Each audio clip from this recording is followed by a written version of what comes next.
Howdy doody, my name is Susie and today I thought I would share with you how to make really fast mayonnaise that actually stores for a month or a little bit longer in your fridge.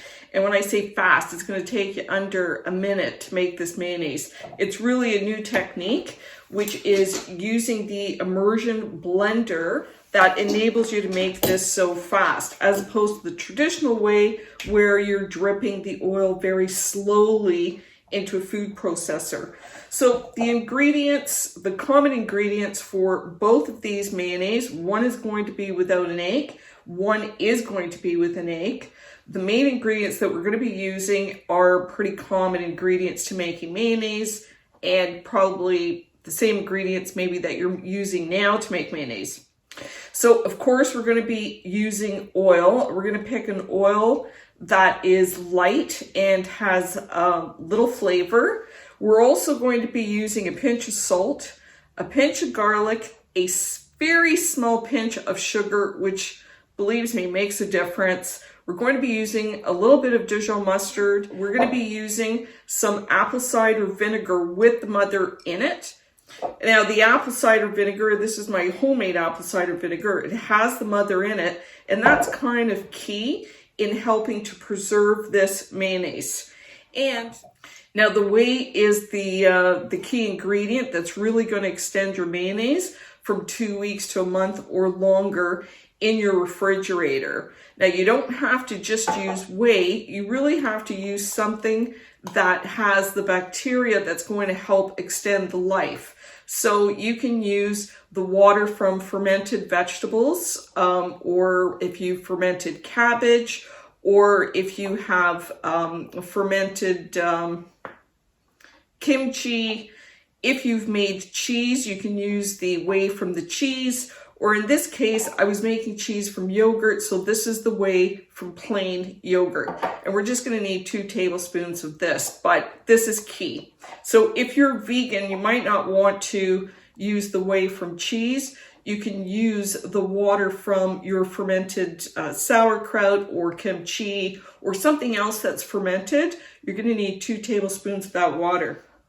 So we're going to be making 2 types of mayonnaise. One, the traditional with your egg. We're going to be using a raw egg, but you can pasteurize it.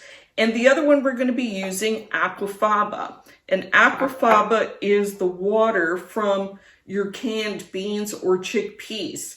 Now, I like the Aquafaba from the chickpeas the best because it has the least flavor. So it doesn't really impact the flavor of your mayonnaise. Some waters from other beans, such as kidney beans, might have more of a pronounced flavor and may affect the flavor of your mayonnaise. So for both of these mayonnaise, we're going to hold off the oil till the end. We're going to dump it all in at once, but we're not going to put it in yet. Now the key is to trap your egg or your Aquafaba and seasonings underneath the blade of the immersion blender, and you're going to start blending and you're going to hold it on the bottom until it starts to emulsify and turn creamy, and then you're just going to very slowly pulsate that up and down to mayonnaise. So what it's actually doing is, because you're holding the immersion blender at the bottom, the blade actually, it sucks up the oil very slowly and starts to emulsify it, much like if you were doing it in a food processor. Drip it very slowly. It's the same effect. So we're going to start with the recipe the same way for both, and then I'll show you the differences. So the first one I'm going to make is just the traditional mayonnaise. Now we're going to add all our ingredients. We're going to add the oil at the end, but we're going to add it all at once. So the first thing that we're going to do is we're going to take, and it's better, works better if you have a room temperature egg. We're going to take our egg and break it in. Now, if you are not accustomed to using raw eggs, and of course you want to buy the freshest eggs that you can, but if you don't feel comfortable using an egg that you've bought at the grocery store, you can either buy pasteurized eggs or you can pasteurize them yourself. by using this method. You're going to need your pot with water and a large enough pot that'll hold the heat for a little bit longer. We're going to need our eggs, and you want about an inch of water to cover the eggs. You want a little cup with cold water, and this is to control our temperature. And then you need a thermometer because you want to make sure that this water only goes up to 140 degrees, and then we're going to hold it for 3 minutes. So it's holding at about 137. That was my 7-minute timer. It's holding at 137, so I'm just going to give it a little blast of heat.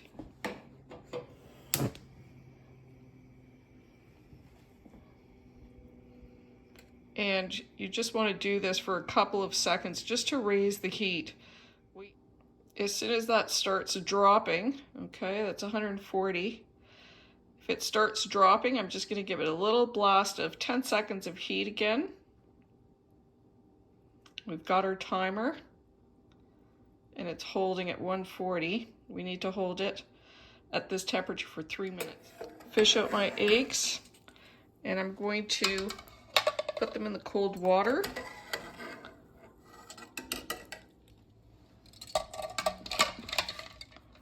To stop them from cooking. So I'm going to use my pasteurized egg, but if I was just going to use a regular egg out of my fridge, make sure that you wash it thoroughly because salmonella is said to most often be on the shell. So we're just going to start with our ingredients. I'm going to go ahead and I'm going to use 1 tablespoon of apple cider vinegar. And this is with the mother, half a teaspoon of garlic powder. And these things are optional, but it's a good base recipe to start off with to see if you like this. I'm going to use 1 teaspoon of Dijon mustard. And then for salt, I know a lot of recipes call for half a teaspoon. I found it too salty, so I just reduced it to 1/4 teaspoon of salt. And a pinch of sugar, and really like, when I mean a pinch, I mean like 1/8 of a teaspoon. But just that amount of sugar is going to make a difference. It's just going to smooth out the flavors.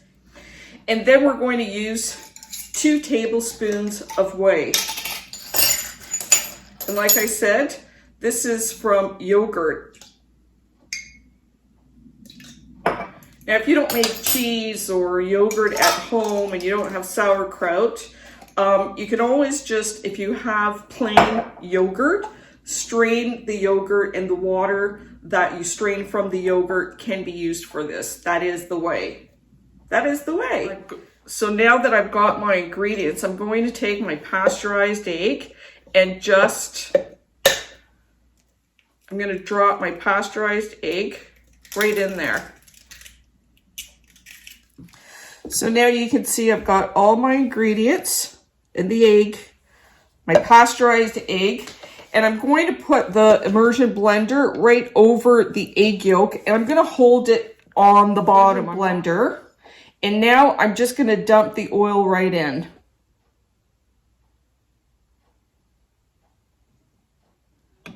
And if you let it run along the side of the blender stick, you see how it's totally separated from our yolk, which is down here. And now all we're going to do is we're going to start the immersion blender, and we're going to hold it there.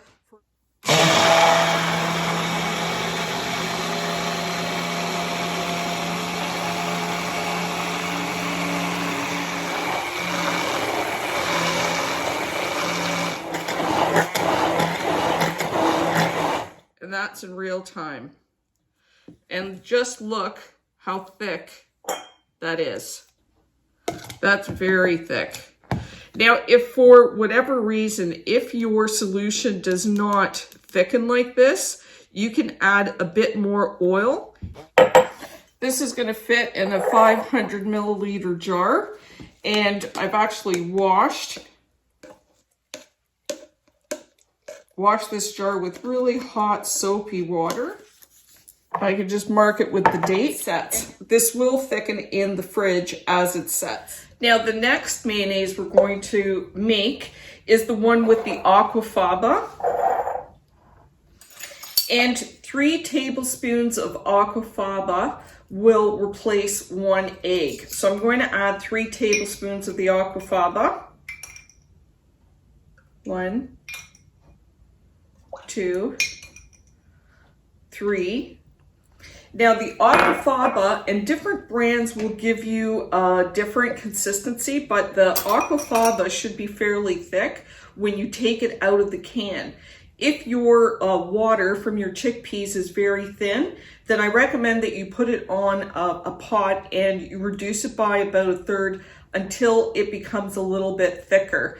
And that will help maintain that the firmness of and the structure of the mayonnaise. Starting off with about a cup of the aquafaba. You can see how runny it is.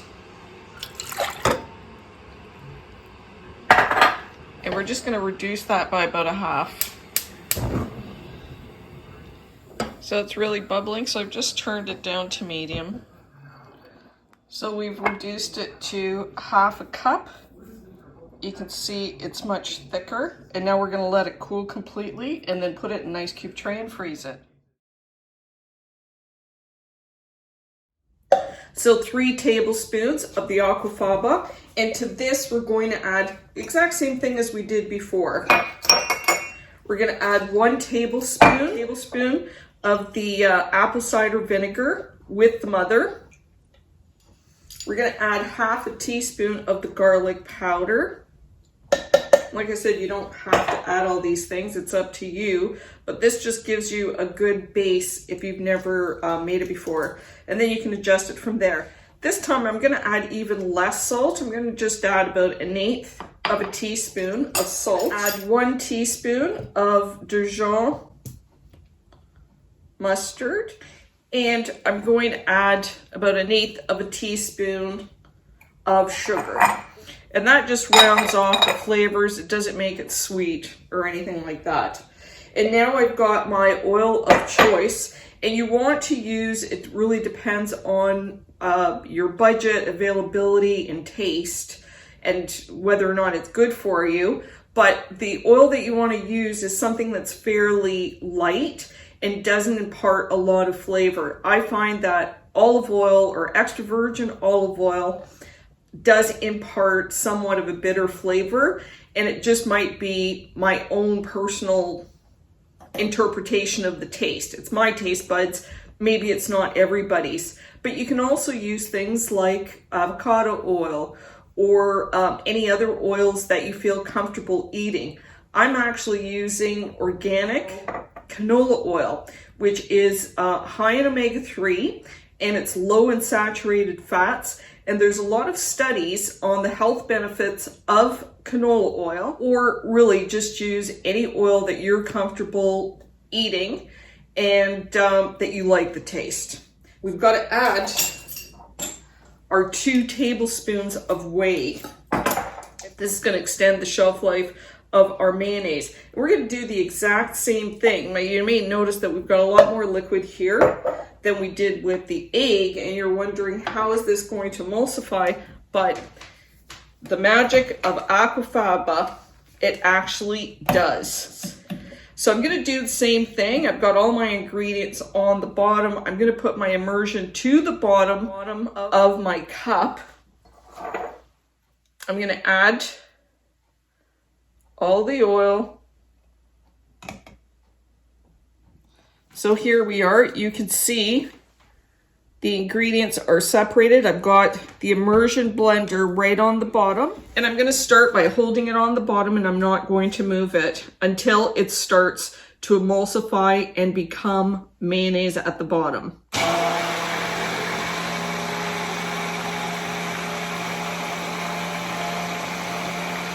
can see how it's filling up.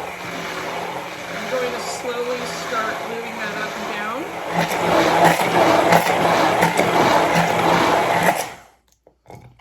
And I think you can see how thick it is. it actually is thicker with the aquafaba than it is using the egg. Okay, that's thick. And it'll set even more in the fridge. Okay, I'm gonna dispense this into my jar. Really nice and thick and rich and creamy. And we're getting about 3/4 of a 500 ml jar. And I'm gonna mark the date just so I know when I made it. So it doesn't get any faster than that. Just a couple of tips. If you are using the whey, if you make cottage cheese, or if you're making cheese, or if you're making yogurt, the whey keeps in your refrigerator for months, and it's high in protein. It's great to incorporate it into drinks, but you can also put it in your soups. You can use it to cook rice. Any other place that you would normally use water or stock, you can use your whey. The reason I like using the whey is that it tastes like a very light buttermilk. So it does impart a little bit of creamy flavor to the mayonnaise, which I like. The other thing is, if you are using aquafaba, maybe it's just my own personal taste, but the chickpea water has the least bean flavor. It's quite neutral, and it doesn't impart any kind of flavor into your end product.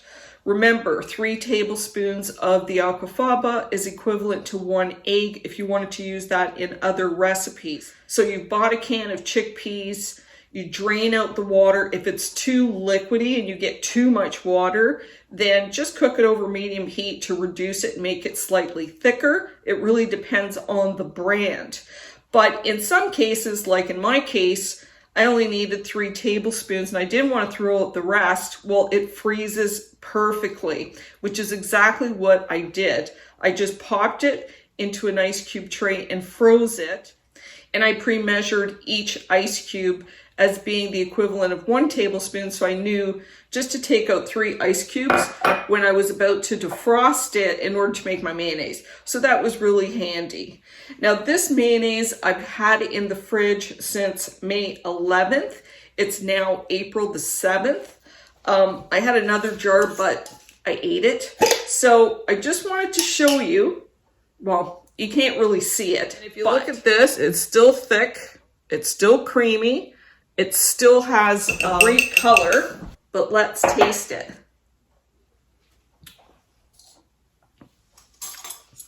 It's still perfectly fine.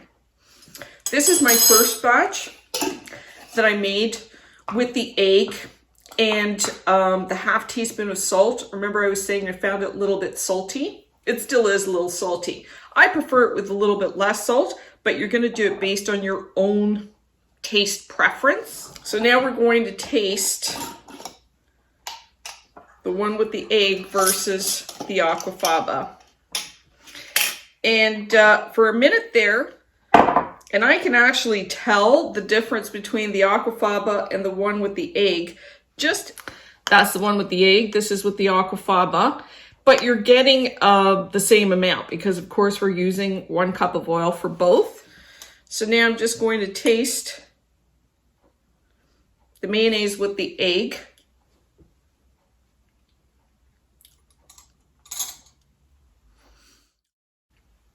Tastes just like the first one with less salt. Tastes exactly the same 1 month later, it really does. And that's really creamy.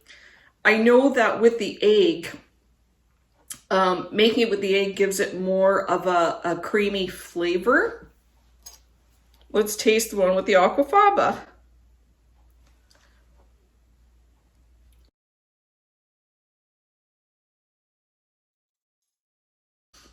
I really love the one with the aquafaba. It's very light, and I actually prefer the one that I made with the aquafaba to the one that I made with the egg. So you can see how thick this is. It's not like running out of the jar.